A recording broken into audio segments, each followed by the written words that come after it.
Ashley in the house. What's up, man? How's it going, dude? That's going good. You're Good, good to be here, man. yeah, it's great to see you. You got anything you want to plug, promote, or anything like that? I just want to I've been big into acknowledging lately, and I want to acknowledge everybody that's in this session today, right? You know, you took time out of your day to jump into here, right? And that in and of itself is commensurate with what our goal is here, which is to try and, bring as much investment as possible into these opportunity zone areas. And so, I guess if anything, I just want to acknowledge you for participating and for for adding your input, right? Because this group doesn't exist without you guys. And you get out of groups what you put into them. And so by just showing up, you have added that much more to it. I also want to really acknowledge you, Chris. Thanks for taking the time and the energy to put together like an extra thing, trying to, increase the viability of this group and people's access to different info and that kind of drill. So I didn't come on here planning to kind of pump you up, but I'm going to go ahead and do so. Thanks again for all that you do, and thanks again for what this is. I do want to tell people that I'm excited about kind of the conversations that you and I have been having about additional educational opportunities, about additional ways that we're continuing to to roll with this. One of the things that's in the works right now is potentially, teaming up with some of the folks that are going after the grants relative to the Build Back Better funding that's out there, and incorporating that into this group from both an educational standpoint, but then also just access to that capital for the folks that are here. And so stay tuned for what that looks like. But I got some inclinations that that's going to be exciting. Yeah, thank you, man. I really appreciate that. Yeah, man. Receive, and I do want to. I'll riff off of that as well, and let everybody here know that Ashley is referencing a couple things. One is a version 2.0 of OZworks Group that our team and his team are putting together. That's going to be really clearly outlining a track and educational like course material that's going to be available to people, so that there's a clear pathway in some senses through the OZ world, right? And we're going to start to offer that here. And Emily is putting together we're going to start to put together a monthly newsletter that goes out to everybody who's a member, and also our email list as a whole. And it's going to just talk about what's upcoming for the next month ahead, and just keep everybody abreast of like all these really cool initiatives that we've got going on. So Ashley's also referencing some of the Build Back Better grants. An email just went out today, Ashley, with Jimmy and you and I, that is introducing our groups and our bigger unified entities between OZworks Group, Opportunity DB, and OzPros, being that we serve you all and also the industry as a whole in the QOZB realm, the investor realm, both passive and active, and the execution component. And so that's what these grants and initiatives from a government public sector standpoint are designed to do, is to help through these different activities. And so we've done some outreach, and we're talking to some higher profile entities about what we can do as a community. That also plays into some outreach that we've done. And I just got word that EIG is going to be part of a presentation and panel that we're putting together. So Ashley, Jimmy, and I have been talking about how we can activate this entire community to stand up for the positive elements of what the OZ incentive is.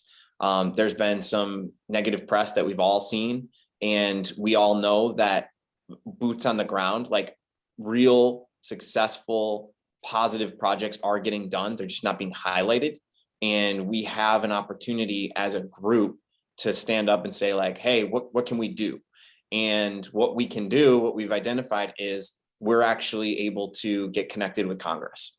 And so we're talking about that. We're going to have EIG present about it.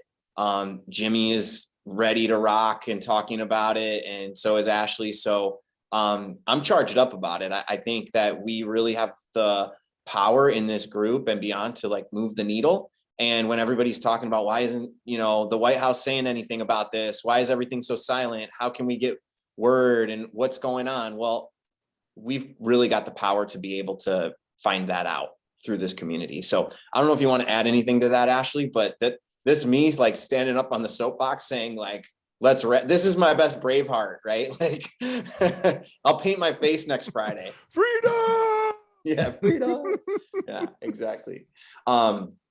So yeah, I don't know, Ashley, if you wanted to add or not, but that's my riff off of what you just said.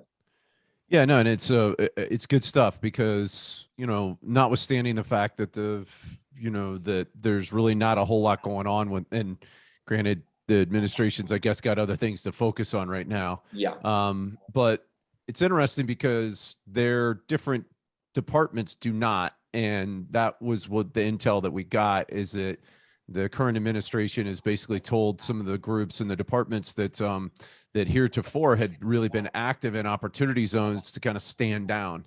And there's a concern that there might be, that might be based upon this kind of conception that, well, number one, it's risk averseness to headlines, right? So they're concerned very much so about headline risk. And then number two, that, Trump did an excellent job of kind of taking credit for the program, notwithstanding the fact that this program had been percolating since the Clinton days. And so there's just this kind of, I don't want to say taint, but there's a certain degree of that going on still, that I think that there's a concern around that. Unfortunately, that recalcitrance is, it's being manifested by basically non-action.